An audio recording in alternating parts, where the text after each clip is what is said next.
Hey guys, welcome to success Dilip. मैं दिलीप कुमार, स्वागत है आपका इस वीडियो में। तो दोस्तों, बात करने वाले हैं आज की न्यू और बिल्कुल लेटेस्ट रिक्रूटमेंट के बारे में, जो कि वैकेंसी रिलीज की गई है कोल इंडिया की तरफ से। जी हाँ दोस्तों, कोल इंडिया की तरफ से 300 प्लस वैकेंसीज की परमानेंट सरकारी नौकरी की जबरदस्त वैकेंसीज आई हुई है, जो कि आईटीआई पास आउट, डिप्लोमा और बी बीटेक के स्टूडेंट अप्लाई कर सकते हैं और बिल्कुल फ्रेशर अप्लाई कर सकते हैं। That is great opportunity. Coal India की एक सब्सिडरी डिवीजन है SCCL, the Singareni colliery company limited. यहाँ से लेटेस्ट रिवाइज वैकेंसीज ओपन की गई है। तो चलिए डिटेल नोटिफिकेशन वाइज डिस्कस करते हैं कौन कौन से ट्रेड एंड ब्रांच के लिए रिक्रूटमेंट है। भाई, कोल इंडिया की वैकेंसीज है, अप्लाई कौन कर सकता है, क्या एलिजिबिलिटी कंडीशन होगा, फुल डिटेल पूर्वक वीडियोस को देखना ताकि आपकी सारी डाउट क्लियर हो सके। चाहे आप ITI हो, डिप्लोमा हो, बी बीटेक हो, चाहे जो भी स्टूडेंट हो।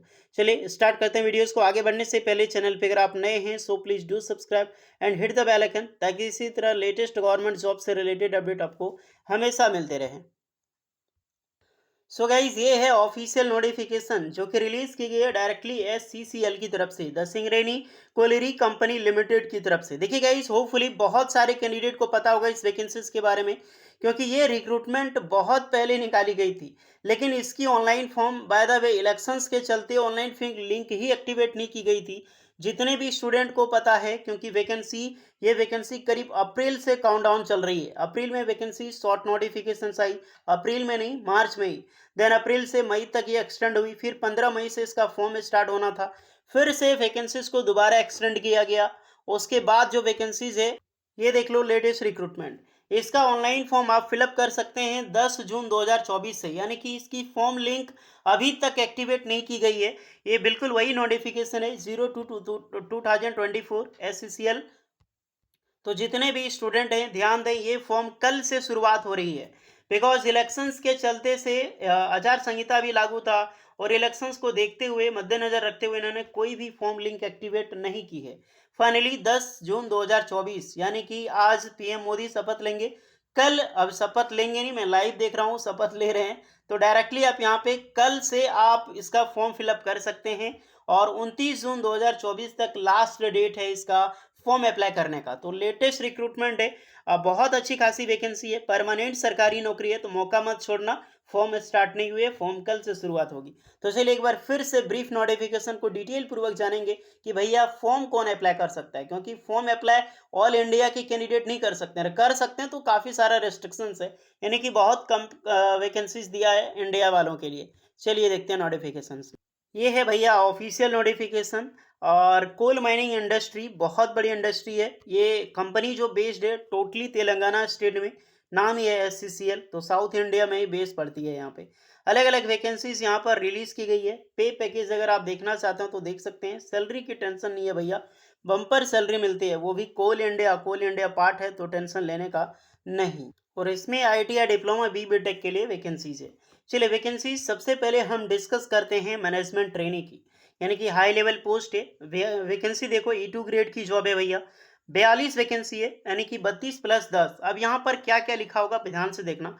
कुछ वैकेंसी जो है वो लोकल के लिए है, लोकल एंड नॉन लोकल के लिए वैकेंसी इसको डिवाइड किया गया। बहुत बड़ा मैटर है भैया ये लोकल एंड नॉन लोकल में, हम बताने वाले हैं। सबसे पहले थोड़ा पोस्ट देख लेते हैं। मैनेजमेंट ट्रेनी MT की रिक्रूटमेंट है। मैनेजमेंट ट्रेनी के लिए ओनली बी बीटेक एलिजिबल होता है, ये आपको पता होगा। BSc इंजीनियरिंग आपने कर रखी हो, ब्रांच आपका इलेक्ट्रिकल, मैकेनिकल, इलेक्ट्रॉनिक सारे ब्रांच वाले अप्लाई कर सकते हैं। एज 18 से 30 साल के कैंडिडेट एलिजिबल होंगे। मैनेजमेंट ट्रेनी सिस्टम ग्रेड 2, इसमें 7 वैकेंसीज है। यहाँ पर बी बीटेक आपने CS एंड ID से कर रखी हो तो बेशक आप अप्लाई कर सकते हैं, यहाँ पर भी सेम एज आपका होगा। 60% मार्क्स ध्यान रखना सिर्फ। अब आ जाते हैं कुछ वैकेंसी नॉन एग्जीक्यूटिव कैडर की रिक्रूटमेंट है, जहां पर जूनियर माइंस इंजीनियर की वैकेंसी है, JMLT की रिक्रूटमेंट। 100 वैकेंसीज है, बम्पर रिक्रूटमेंट है, 100 पोस्ट पर रिक्रूटमेंट आउट की गई है। डिप्लोमा माइनिंग इंजीनियरिंग अप्लाई कर सकता है यहाँ पर, कहीं से भी आपने कर रखी हो। फाइनल ईयर स्टूडेंट है आप, ऑल्सो एलिजिबल है अप्लाई करने के लिए। ओके, यहाँ पर भी डिवाइड किया गया है। लोकल के लिए 95 वैकेंसीज है, ध्यान देना, और नॉन लोकल के लिए 5 वैकेंसीज दिया गया है। फिर से रिक्रूटमेंट निकल के आती है यहाँ पे आईटीआई स्टूडेंट के लिए, तो आईटीआई स्टूडेंट आप ध्यान रखना। आईटीआई वालों के लिए एक ट्रेड है आपका असिस्टेंट फॉर सॉरी आईटीआई वालों के लिए पहले हम बात करते हैं डिप्लोमा वालों की कुछ और वैकेंसी है। असिस्टेंट फॉरमैन ट्रेनी की मैकेनिकल के लिए ज़्यादा वैकेंसी नहीं है, 9 वैकेंसीज। तो diploma mechanical engineering assistant foreman में इलेक्ट्रिकल की वैकेंसी है। इलेक्ट्रिकल के लिए मस्त वैकेंसी है, 24 पोस्ट पर। तो डिप्लोमा इलेक्ट्रिकल इलेक्ट्रॉनिक्स इंजीनियरिंग इस फॉर्म को अप्लाई कर सकता है। बहुत अच्छी खासी रिक्रूटमेंट ये है, ओपन की गई है। अब आ जाते हैं आईटीआई स्टूडेंट के लिए। आईटीआई वालों के लिए फिटर की वैकेंसी बहुत अच्छी खासी है। इलेक्ट्रिशियन से कम है, आधी वैकेंसी है। 47 पोस्ट पर फिटर वालों के लिए वैकेंसी रिलीज की गई है। आपने आईटीआई पास आउट कर रखी हो, आईटीआई इन fitter trade off national apprenticeship certificate, यानी कि आईटीआई करने के बाद आपके पास एनएससी का सर्टिफिकेट होना कंपलसरी है।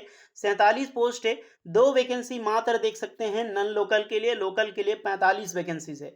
एज 18 से 30 साल के कैंडिडेट अप्लाई कर सकते हैं। उसके बाद इलेक्ट्रिशियन ट्रेनी की रिक्रूटमेंट है 98 पोस्ट पर, बहुत अच्छी खासी रिक्रूटमेंट। 98 पोस्ट पर रिक्रूटमेंट है। और यहाँ पर 94 वैकेंसी सिर्फ लोकल के लिए, नॉन लोकल के लिए 4 vacancies. ITI electrician trade plus NSC का सर्टिफिकेट होना चाहिए, आप अप्लाई कर सकते हैं। 18 से 30 साल के कैंडिडेट इस फॉर्म को एलिजिबल है अप्लाई करने के लिए। तो आपने ट्रेड देख लिया, ब्रांच देख लिया, एलिजिबिलिटी देख लिया। अब लास्ट में आते हैं कि भैया ये नॉन लोकल और लोकल क्या है, ये चीज़ें तो हमें बिल्कुल समझ नहीं आ रहे हैं। एप्लीकेशन फ़ी 1000 और 100 रुपये, ओके। एप्लीकेशन फ़ी टोटल आपका 1000 रुपये लगेगा जितनी भी जनरल ओबीसी ईडब्ल्यूएस कैंडिडेट है। अदरवाइज जितने भी एसटी एससी एम्प्लॉयज़ कैंडिडेट हैं उनके लिए मात्र 100 रुपये एप्लीकेशन चार्ज लगने वाला है। अब थोड़ा सा लोकल और नॉन लोकल पे देखते हैं। जितनी भी वैकेंसी है ऑलमोस्ट 95% जो रिक्रूटमेंट है वो लोकल कैंडिडेट के लिए है। अब लोकल कैंडिडेट कौन है? लोकल कैंडिडेट गाइस आपका तेलंगाना स्टेट का होना चाहिए। Candidate belong to following district in the state of Telangana namely. यहाँ पर जितने भी सारे नाम दिए गए हैं सब तेलंगाना स्टेट का नाम है। अगर आप सब तेलंगाना डिस्ट्रिक्ट का नाम है। इन सब तेलंगाना स्टेट के अंदर जिस भी डिस्ट्रिक्ट से जो मेंशन है उस डिस्ट्रिक्ट से आप हैं तो आप मुबारक हो, आप लोकल में गिनती आएंगे आप। तो मस्त रिक्रूटमेंट है, क्योंकि होपफुली हमारे ईस्टर्न इंडिया के कैंडिडेट इसमें ज़्यादा अप्लाई नहीं कर सकते हैं, या फिर नॉर्दर्न इंडिया की। Almost southern India only for Telangana state वालों के लिए रिक्रूटमेंट आउट की गई है। अब है आपका कि नॉन एग्जीक्यूटिव कैडर की जो पोस्ट है अनरिजर्व्ड के लिए, उस कैंडिडेट जो अनरिजर्व्ड के लिए जो नॉन एग्जीक्यूटिव की वैकेंसी, जैसे कि डिप्लोमा के लिए, आईटीआई स्टूडेंट के लिए, candidate belong to all district of Telangana state. इस पोस्ट के लिए जितने भी स्टेट के जो तेलंगाना स्टेट के निवासी हैं वो सारे कैंडिडेट इस फॉर्म को अप्लाई कर सकता है। अब कुछ रिक्रूटमेंट है एग्जीक्यूटिव कैडर के लिए, यानी कि जो एग्जीक्यूटिव कैडर की एमटी की पोस्ट है उसमें से तेलंगाना डिस्ट्रिक्ट के भी कैंडिडेट अप्लाई कर सकता है, और रेस्ट ऑफ इंडिया यानी कि बाकी कुछ पोस्ट के लिए ऑल इंडिया के कैंडिडेट भी अप्लाई कर सकता है। बट ऑल इंडिया पोस्ट वालों के लिए बहुत कम वैकेंसीज दी गई है, और तेलंगाना स्टेट वालों के लिए 98% आप मान के चलो, 95% से सिर्फ रिजर्वेशन तेलंगाना का है। 3% आप एक्स्ट्रा मान लो, और यहाँ पर जो भी कुछ वैकेंसी बचती है 5%, वो सिर्फ रिक्रूटमेंट है ऑल इंडिया वालों के लिए। थोड़ी बहुत वैकेंसीज दी गई है, तो इसमें अप्लाई ना करो या फिर करो, कोई बात नहीं बनने वाली है अप्रॉक्सीमेटली। तो ये देख लो, ऑलमोस्ट जितनी भी रिक्रूटमेंट आती है तेलंगाना वाले ही अप्लाई कर सकते हैं।